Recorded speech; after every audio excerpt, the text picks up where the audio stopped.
പ്രിയപ്പെട്ട സഹോദരങ്ങളെ, ഇത് ഹൃദയത്തിലോട്ട് ഏറ്റെടുത്ത് നമുക്കുണ്ട് എല്ലാ ദിവസവും യുദ്ധം. ഈ പഠിത്തം, ഈ ജോലി, ഈ ശുശ്രൂഷ, നമ്മളെ ഏൽപ്പിച്ചിരിക്കുന്ന കാര്യങ്ങൾ, ചില വ്യക്തികൾ, നമ്മൾ ഫേസ് ചെയ്യേണ്ട ചില റിയാലിറ്റീസ്.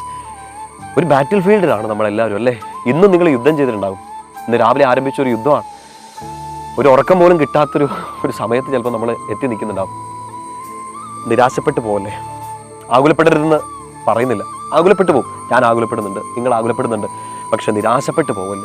ആകുലത നമുക്ക് വരും. നമ്മളിപ്പോൾ ജീവിച്ചിരിക്കുന്ന എല്ലാ ദിവസവും ചിലപ്പോൾ ചിലതിനെ ഓർത്ത് നമ്മൾ ടെൻഷൻ അടിച്ചേക്കാം. ഈശോ 1000 തവണ പറഞ്ഞു നാളെക്കുറിച്ച് ആകുലപ്പെടേണ്ടെന്നൊക്കെ മത്തായി സുവിശേഷം 6-ാമത്തെ അധ്യായത്തിൽ പറയുമ്പോഴും നമുക്ക് നമ്മുടേതായ ഡെയിലി സ്ട്രഗിൾസും ആകുലതകളൊക്കെ ഉണ്ട്.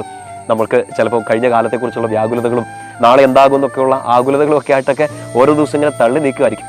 ഇന്ന് നമുക്ക് ചെയ്യാൻ പറ്റുന്നൊരു കാര്യം, ട്രസ്റ്റ് ഇൻ ഹിം, ഈശോയിൽ ഒന്നും കൂടെ ആശ്രയിക്കുക. ഇന്നലകളിൽ ഉണ്ടായ ഒത്തിരി വ്യാകുലതകൾ, നാളെ എന്ത് സംഭവിക്കുന്നതിനെക്കുറിച്ചുള്ള ആകുലതകൾ ഒക്കെ നമുക്ക് ഉണ്ടാകുമ്പോഴും you trust in him completely. ഇന്നൊരു ദിവസത്തെ യുദ്ധം ജയിക്കണമെങ്കിൽ, ഇന്ന് ഈ ദിവസത്തിൻ്റെ യുദ്ധത്തിൻ്റെ ഭാരം കുറയണമെങ്കിൽ നീ ഒന്നുകൂടെ ഈശോയിൽ ആശ്രയിക്കണം.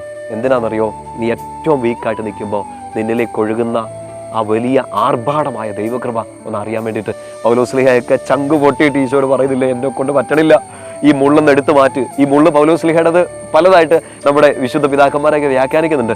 നമുക്കും ഇല്ലേ ഇങ്ങനത്തെ മുള്ളുകൾ? ദൈവമേ, ഇതെങ്ങനെ ചവിട്ടിക്കടന്ന് മുമ്പോട്ട് പോകും, ഇതൊന്ന് ഒഴിവാക്കി തായോ എന്ന് പറഞ്ഞ് നമ്മൾ ചങ്ക് പൊട്ടി കരഞ്ഞിട്ടുണ്ട്.